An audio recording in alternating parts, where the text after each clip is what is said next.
Hey everybody, peek out here in Singapore. So I met another friend through an old schoolmate of mine. Y'all got to know him a couple weeks ago when I did a live interview with him. He introduced me to Phil Wilkerson of the Positive Filter podcast. So I'm actually waiting for him to jump on here in a second so you get to meet him as well. So I'm actually really excited because this is the first person I've spoken to who also has his own podcast. Hey Phil. Hey, how are you? Good, how are you? Good, good. Can you hear me okay? Yes, I hear you perfectly. Do you hear me fine? I can hear you fine. Yep. I'm holding the phone because I don't have an iPad, so I'm holding it. But Well, guess what? I'm holding my phone too, so don't worry about it. it's shaky or whatnot. I'm in my basement, as you can see. I'm in my That's home. cool. I'm in the studio where I do record the podcast. So Awesome. Is it cold out there? I'm it's so glad I'm out here. I'm not in Virginia no more. so bad. It's so cold that I left water in my car, and the cups of water froze. Yeah. I can All tell love out to Virginia, but I'm not missing winter at all. At No, all. I got where you're at. It's sunny, and I'm quite jealous. I'm sorry. So real quick, how do you know Kevin? Because I met you through the podcast interview that I did with Kevin, and you happened to mention that you really liked the interview and you were hoping that we would rip it for a podcast. So I was like, well, hey, why don't we? Well, it was actually Kevin's idea. So how do you know Kevin? Just out of curiosity. Yeah. Oh, I mean, first of all, like, who doesn't know Kevin? But that's also true. Yeah, he moves with everybody. He's cool as hell. Yeah. No, but so I guess we do the 6 degrees of Kevin. Yeah. The 6 degrees of Kevin, not Kevin Bacon, Kevin Mom, is that my wife, Maggie Wilkerson, has a very, very close friend that they grew up together, a god sister named Carol Sabatino. Okay. Carol Sabatino went to Washington Lee with Kevin. Okay. Oh, okay, I got you. All right. So through Carol and going to parties and just getting to know her extended Washington Lee friends, I met Kevin. And then small world. Cool. And then the world is really small that Kevin knows all my friends, and I went to JMU. I was gonna say you went to JMU, and we weren't that far down the road from you. Yeah, so JMU friends, so it's all intertwined. Very cool. I like that though. I mean, and I love that the internet brings everyone else closer together because I mean, through him I met y'all, and then yeah, I was listening to your podcast, just trying to get a feel for who you are, where you come from, and stuff. And I like that. I like the spin on your name, first of all, Positive Filter. That's really cool. Yeah. It's very simple, but it's very cool. But that's the best one because it sticks easy that way. You know, it makes sense. I the internet for that. That was because I just asked. I was like, "Hey guys, I'm gonna start a podcast. What should I call it?" And all my friends commented, and then that was one comment, and I just went with it. So awesome. But I like that. I really do like that. So real quick, JMU. Have you been in Virginia all your life? Are you from Virginia? No, I'm a military brat, so I'm from all over. But luckily for me, I claim Northern Virginia because I've been here since middle school. Cool. Went to Mount Vernon High School. Nice. Better than Washington Lee in sports. I have no comment on that. I have no idea. I went to a private school. I went to a private school before Mount Vernon, and then Mount Vernon, Bowie State, transferred from Bowie State to JMU. Rest of history. Very cool. So, what did you study at JMU, if you don't mind me asking? History. History. What drew you to history? I was business. It was all the classes in business were like really big, and I didn't like it, and so I took one history class, and it was like 20 people, and we got to talk in class, and everyone knew my name. Right. And okay. So that was it. That was basically it. I just liked talking in class, and I liked not being nervous. Yes, I was going to get to that. So, I mean, yeah, it makes a big difference. A lot of times you want to know that your opinion is also heard. You want to be able to have, like, really good conversations with people, like strike up a really good, not just, like, you know, go through the phone, hey, how are you? How was breakfast? Like, I hate that. That's useless. Why are we wasting time? No, and I enjoyed the, I can still remember all my professors, Dr. King, Dr. H Galfan, who I still keep in touch with. Like, cool. I knew all the professors, and we had a relationship outside of class, and that made me want to stay with history. I didn't know what I wanted to do with that degree. I just know that if I studied history, I get better grades. So I did well. I did, my grades That were works. better. That does help. So I'm But curious. So, all right, history, and now you're doing a lot of positive, motivational, like, does it come in handy now? I'm thinking it kind of does, not probably. really, not really. What more came in handy was my master's. I got my master's in counseling. Got it. And Okay. so, kind of floating. I went to grad school because I liked working with people. And then I realized I don't like, I didn't want to be a school counselor. So I decided to be a career counselor. And that's because I took one class in grad school. And then I did my internship at Mason's Career Center. And I realized that that was what I like to do, is help people with their careers. Okay. So I feel like as a podcast host, I don't know if my history degree really helped, but my counseling degree helped way more. Oh, absolutely. Because I'm used to people asking them questions about their careers. I do that with students all the time. So when I'm on a mic doing it for a podcast, it comes way more natural. So of course, I would say my master's prepared me more for podcasting than my history degree. Cool. So your master's, was that like straight out of college? You went straight for your master's? No. You knew what you wanted, or you took some time and then you decided to go back on your own? I wouldn't say it took some time. I didn't know what the hell I was doing when I graduated. Actually, I don't think anyone does, but no one wants to admit it. So I'm glad you did, because I didn't know either. I had no idea. So I did that.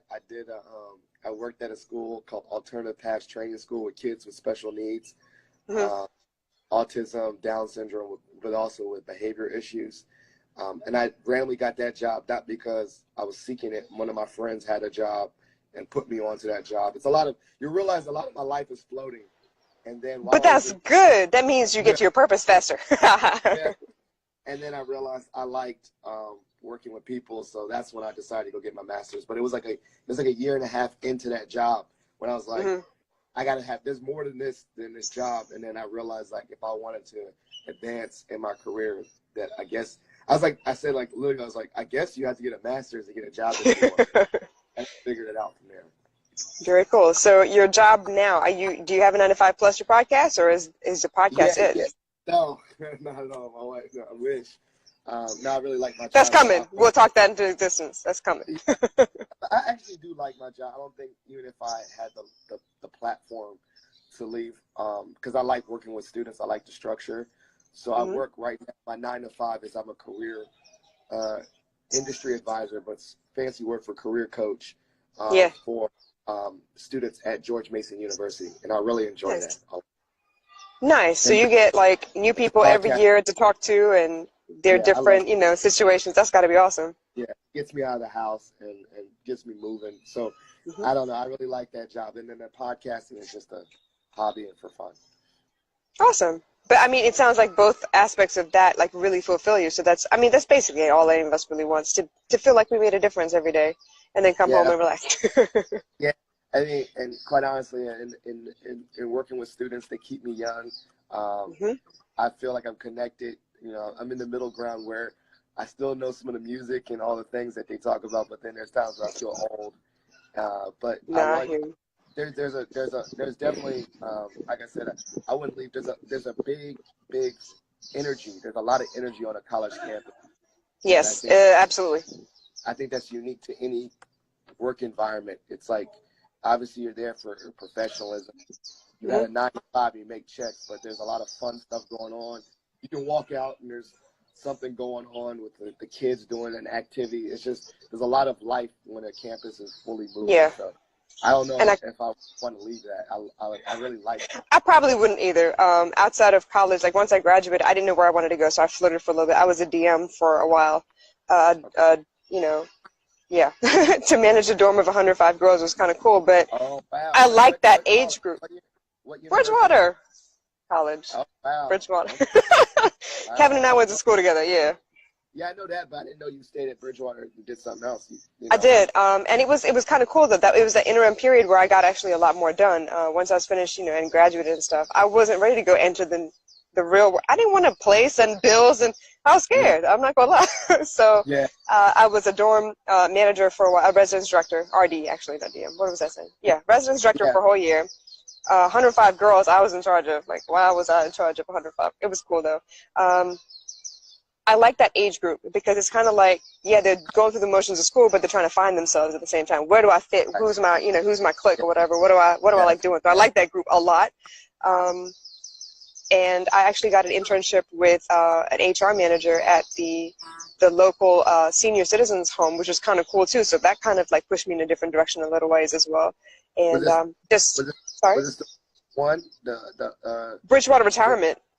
Okay, wow. Okay, so you stayed down there in that area for a while. Yep. It was while I was doing the RD thing. So the RD thing mostly is like in the evenings because, kids are out of classes and they just try to make sure that people don't get lost and stuck in their room. They go out and they socialize and meet people. And that was cool. But during the day, I got to go do that as well. Like, I think I was the only RD to actually use school funds and throw parties in the basement because we were supposed to get kids out of their rooms, right? So I don't know if you know Brandon, DJ Brand New. He also went to school with me, and I got him to DJ a lot of times. So we got him paid in the basement, throwing parties. And it wasn't anything crazy. It was just like, why don't we just listen to some good music, talk a little bit, dance a little bit, and just chill. And it was on campus instead of going out to like Melrose or something crazy like that. So yeah, it was nice. Yeah, rite of passage, Melrose. Yeah, so what did? And I know this is you interviewing me, but whatever. How'd you end up back in Singapore or? I was born here. So what ended up happening was, I moved out to the U.S. finally when I was about 14. Into middle school, all through high school, then college. Got married, had a kid, was raising stepkids and stuff. That was cool and everything, but the marriage wasn't working out the way I'd hoped. It was a lot more difficult than it needed to be, and I'd given everything. So finally, divorce made me decide, you know what, I'm just going to go home and start over and see what I can do. So baby girl and I are here doing the damn thing by ourselves. But I'm having fun. I'm learning to be young again instead of like caught up in all of the worries of adulthood. I don't like adulthood. It doesn't suit me very well. I'm just a big kid. It don't suit anyone, I think. I tell people I'm a man child myself. I'm a father of two boys, but I wish like the Peter Pan life. Like I'm still young too. Like I like to still do the things, watch cartoons and all that. You know what I'm saying? Like, yeah, but you were saying the college kids keep you young. I'm pretty sure your kids keep you young too, because you get to do all those things you want to do with the excuse, hey, my kids do, I got to do it too. I don't use them as an excuse. I'll be watching cartoons by myself. It just happens that I can watch Ninja Turtles now all over again. Yes. My 4-year-old loves Ninja Turtles. Okay. So the career thing, what are you doing out there career-wise out in Singapore? Right now I'm doing a bunch of different things. So in the middle of, relationship counseling, wedding planning, the t-shirt business, I am trying to establish myself as a coach. I'm doing it for free forever anyway. I decided, you know what, why not get paid for it? Because I think I have good advice to give, and it's based on things I've lived through. It's not like, oh, I read Gary Vee's book and now I'm equipped. No, I lived through some of this stuff. I learned the hard way. Yeah. So I feel like maybe if we have a couple conversations, maybe I can calm you down, relax you into actually really think about what matters instead of lying to yourself about, no, I need to do this because just do what you are. I love the entrepreneurial spirit. That's why I had Kevin on the podcast as well. Yeah. I love that too. One of my things I work with students is the non-traditional career avenues. I work with a lot of creative students. My industry, I work with media arts and design students, and so I work with the creative students that kind of have that good mindset, that entrepreneurial mindset where they do stuff on their own, and I think that's really cool. I think that it's very cool. People are doing that. There's no one way to make money or one way to have a career, No, and I think if we'd have known that earlier, we probably would have chosen differently for ourselves. But I'm lucky I went to a liberal arts college. I got to do a lot of different things. So I learned by trying first. Yeah. Well, I think one of the biggest things is learning by trying. And I think one of the things that the podcast has really helped me do is that I think that when I already preach this all the time, was people are the best resource, people in books, right? Like, either if you don't like reading books, which is cool, then interview people or talk to people. Yes. Either people or books.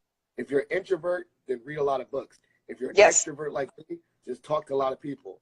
And I realized that when I do this podcast, I all I do is ask people questions on how they got to where they were. And everyone's journey is so different.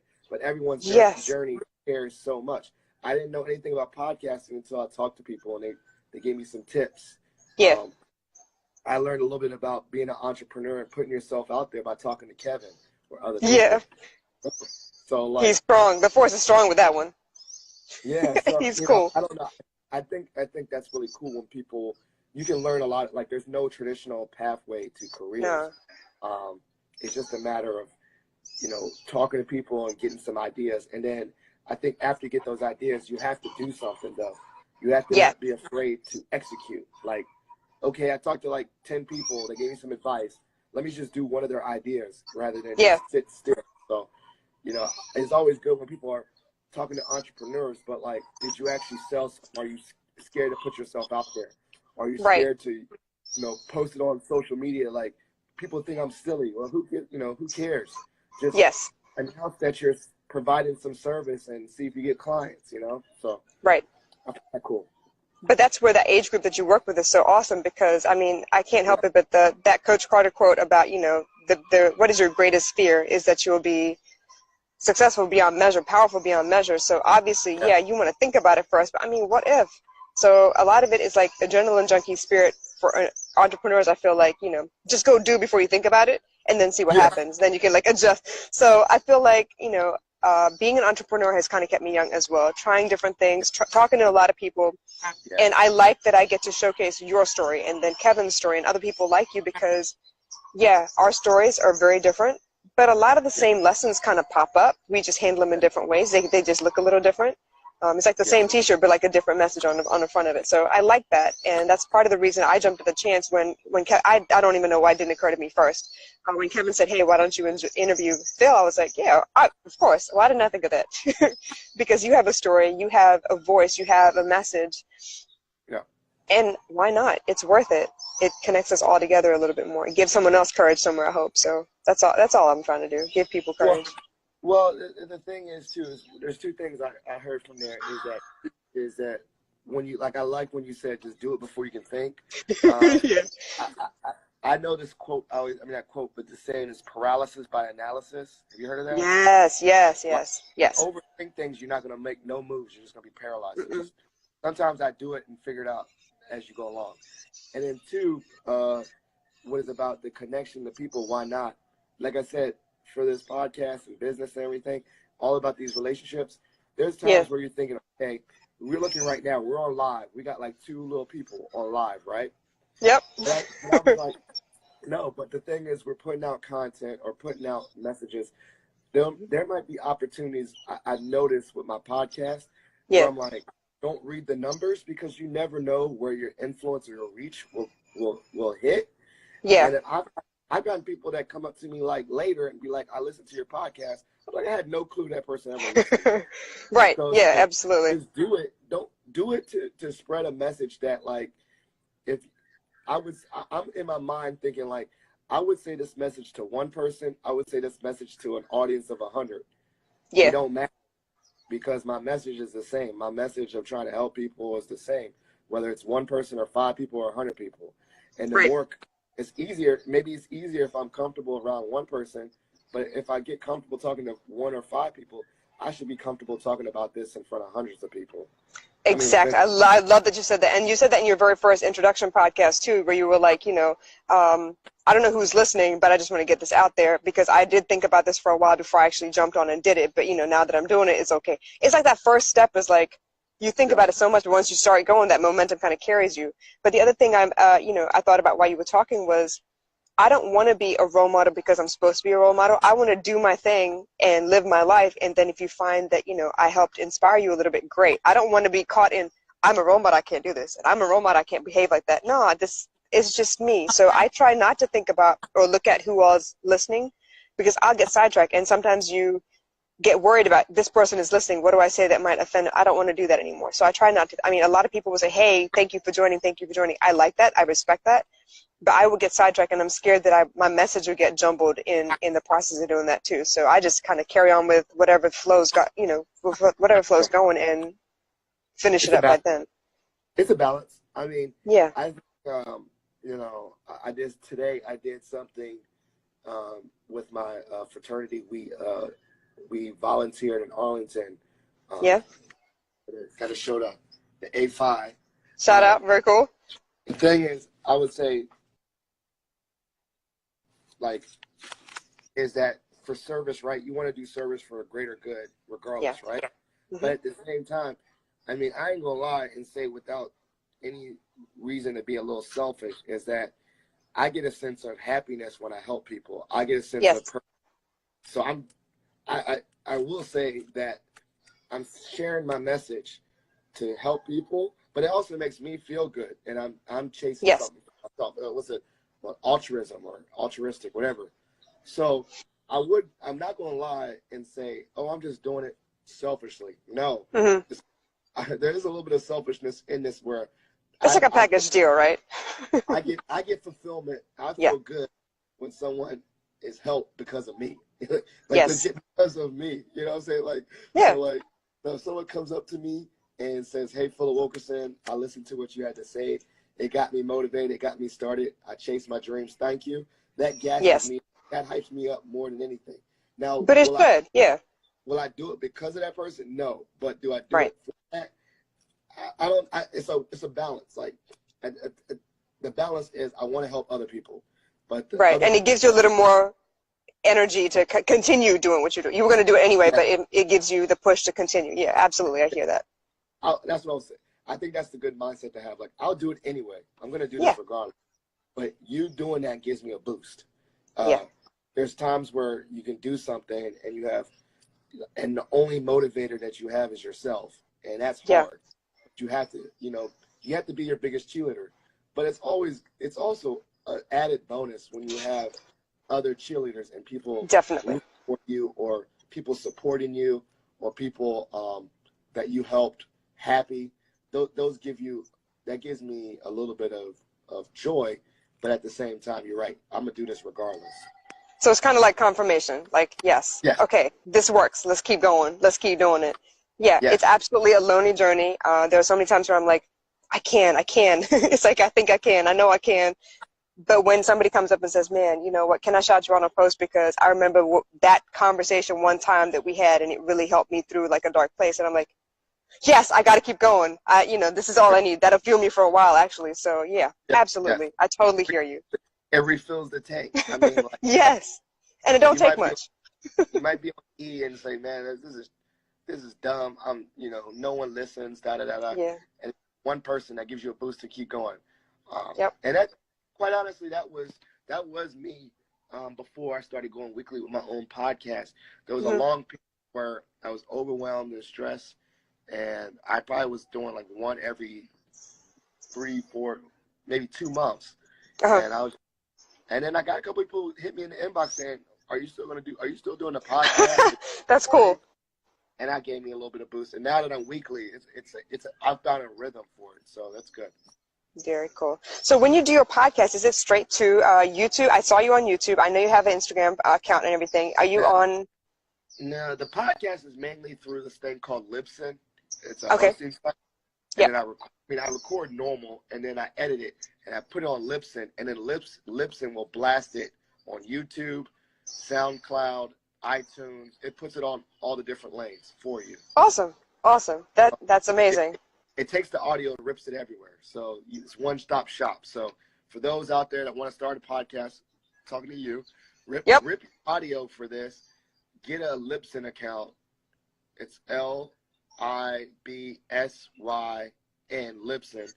You put it there, you type in all the different social media destinations, and it'll blast it for you. Very cool. That makes it so much easier. I'm doing it the hard way at the moment. So I record live on Facebook, live audio, because I didn't even know you could do that. But it makes it simple. When I do it live, it means I'm not going to edit it. It means that I just get it out on the table and then leave it where it is. So I have to manually rip it and then put it on SoundCloud and put it on YouTube and put it wherever else. So, so that's information for me too. That's awesome. So I'm going to check that out as soon as I get off of here. I mean, for me, everyone's always talking about go to your podcast and do a video podcast. I'm like, no one wants to see my ugly face, so no one wants to see it. But I think that you have if you already have a system, don't completely withdraw, like just adapt your system. I think that what you can do is take these videos, rip the audio, put it on Libsyn, and then blast it out. so that you can get on iTunes. Are you on iTunes right now? Nope, I'm not, because there is a little bit of a lag there because I'm in Singapore. So y'all out there in the U.S., you have no excuse because all these apps are ready to like blast out to Spotify and to iTunes, all that stuff. Just take advantage of that because when you're in a different country, it's not always that easy. Well, to do the Libsyn, though, I think Libsyn will help you still. I will check that out, definitely. Yeah, but like I said, it's a message. You got a lane, and it's pretty cool.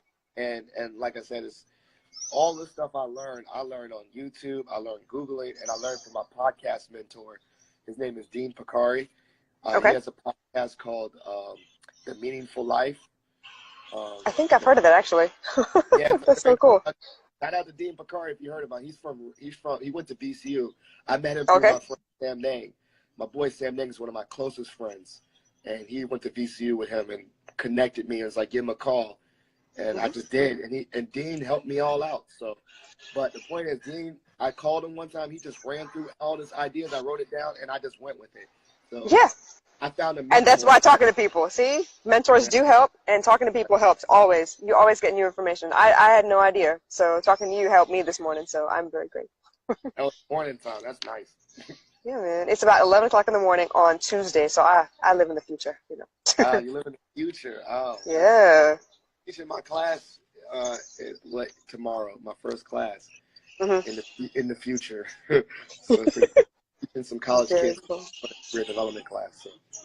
Nice. So if you could tell us one thing that you've learned on this journey, I know it's not completely all podcasts yet, but you're still doing good work and amazing stuff with kids and everyone around you. I feel like, you know, this podcast you have, The Positive Filter, has a great message. It's got a great feel to it. I like that it's mostly positive vibes and, you know, just learning lessons and stuff. What's like maybe the biggest thing that you've taken away so far with this journey of yours? Dang, I wish there was one. Okay, I know. I got one. I got two. Okay. Whatever comes to mind, I'm cool. Okay, one of the biggest things I have is the sense of not aloneness. So like one of my most vulnerable episodes where I talk about you know, struggling with this and that, you know, struggling with, you know, depression and anxiety when I'm down on myself, or struggling with not racial identity, where I know I'm Black, but being perceived as less than Black for certain issues. Yes. The more vulnerable episodes I've received the most feedback where people feel connected. To be honest, that's been a biggest surprise to me, where I'm just like, the more vulnerable I've been, the more but the more I've connected with people. Very cool. And two, I feel like because of the podcast, I felt more comfortable talking in front of people. I felt that too. First, I'm an extrovert. My wife says I'm an extrovert. You know, like I love talking to people, but I've always liked to talk to people one-on-one. In person? But because of this podcast, I've gotten more comfortable talking to groups of people. Because I'm like, I figure I'm already talking to like an invisible audience of. I kind of like that, don't you? I kind of like that, you know, invisible audience. You just keep going. Yeah, you're talking to an audience. That's what a podcast is basically. Yeah. When you look at every download, think of every download as a person in a chair, you know, listening. So you're like talking to an audience. So because of that, I've been more comfortable talking in front of groups of people and saying, you know, hi, my name is Philip, and doing my presentations and stuff like that. So those have been the two biggest things I've learned so far during this journey. Very cool. So do you think you'll go start doing speaking engagements maybe at schools and stuff? I mean, I kind of feel like that's like natural next for you. Speaking it into existence, I'm trying to, one of my goals this year is to do one TED Talk. You know, not the big ones, you know what I'm talking about? Like the like the school campus kind of things? Yeah, the TEDx, the minor league TEDx. So whoever's listening, how can we get this to happen? Well, I'm already, shout out to TEDx Tyson's. They're doing an open mic night. Awesome. And I shoot my shot, and I submitted a proposal. So fingers crossed that they, you know, let me try. And then you go to the event, and then it's like American Idol. So I don't know. They might no, I'm saying they give you a number. They give you a number. They call your number, and then if you get your number called, you just got to get up and talk. You have no. Wow. So you have to be But ready look to at go. you, you're miles ahead of most people because you got a podcast, you're doing live video, you're doing it already, just not in front of people yet. So I think, yeah, it'll happen. I want to do Guaranteed. that. And I know I'm gonna be nervous, but it's Nah. weird. Like on the flip side, it's like I've already pictured my head, like in my head, talking in front of an audience, Yes. and like it's not even like it's pretty fun. Like I'm picturing the positive part, like it's gonna be fun or exhilarating or like exciting, So that's one of my goals. I want to talk in front of an audience. Like I talk in front of college kids all the time. I talk in front of presentations. I do classroom presentations, but I've never done a prepared speech before, and I want to do it. Like where I have to know. Do it. We're all Remember, for it. and I ask people when they do a TEDx, like, yo, when you do a TEDx, do you have a teleprompter? And they're like, no. I'm like, that part scares me. I'm like, oh, you have to remember. Why should it? You do it without a teleprompter on a podcast. It's the same thing. Just don't focus anyone's face in the crowd. Keep going. I don't know. So I'm gonna do it. Like that's the part though, is that it scares me a little bit. It excites me. That means I should want to do it. Yes. So you let me know once you do it. Let's get you back on here and see if we can get some information and advice from you after you've done it. Yes, so it's in March. The proposal I submitted is done. Okay. The actual event, the open night event, is March 20th. So okay. I'm gonna go. Where is it being held so everybody can come join you and watch you and cheer you on? It's in Tyson somewhere. Just look, okay. Google TEDx Tyson's. TEDx Tyson's. All right. Thank you. Shout out to TEDx Tyson's and Phil of the Positive Filter podcast, who is going to speak at this event and tell us all something about his journey that will help inspire all the. I have no doubt. This conversation was easy and breezy. I had no problems with this at all. It was easy. It's nice to find people that are easy to speak to, and we can talk about a lot of things. We segued in a lot today. I think we covered a lot. Yes, I for sure. I mean, I love to do this again. I love to absolutely connect. I want to definitely. I'm obviously like your page and all that, but I'm gonna get you. Your next, if you got me shouting out goals, your next goal is to get this podcast of yours on absolutely on the other platforms. So we could be. I have a podcast legion already. Cool. I got a couple podcast friends that we do podcast Twitter chats. So I want to get you on there too. So I want to get you involved because you can tweet from Singapore. Oh, absolutely. We'll tweet from everywhere. I mean, if the president could tweet all day long, I could tweet. I can do it. Sure. No, I'm good. I'm gonna have to include you on that and the correspondence for the Twitter chats. And I would love that. And bring you into the podcast legion. I don't know. That sounds good. Actually, that sounds good. It's not scary looking. It sounds good. So now we know you're on Twitter and you're on Facebook, you're on Instagram and YouTube. Positive Filter, PHILTER, Positive Filter. Where are you most active, you think? Where would it be easiest for people to find you? Connect with you? The Facebook page. Okay, very cool. I mean, everything's under the same name, so you should be able to find Positive Filter, Facebook. The Twitter is not heavy. But my Facebook page, I get messages on the Facebook page. I get messages on Instagram too. Instagram is pretty popular too. Yep. And then my work Twitter is pretty popular too. I use that a lot. That's Philip W_GMU. Very cool. My work Twitter, I use that a lot. So those are all different lanes that people can connect with me. Very cool. So I really appreciate your time. It's late for y'all, right? Yeah. I got to work tomorrow. The syllabus. Shout out all right. Well, I'm not going to keep you so much longer. Okay. And I'll share this. And definitely everyone listen to you. And I'm going to have to get you on the podcast on my side. You let me know when. I'm down. We're good. So what's going to happen now is once I post this live on Instagram, I'm going to rip it and put it on Facebook and tag you there as well. And once I get you on YouTube, I'll tag you there as well. So yeah, everywhere Kevin, that you can be found. There's Kevin. He waved real quick. Hey, what's up, Kevin? Zing. I'm so glad. Thank you to everybody who joined in. I'm so glad. Thank you, Phil. Thank you, Kevin, for introducing Phil. And we'll stay connected. All right. Y'all take care. Bye. Bye-bye.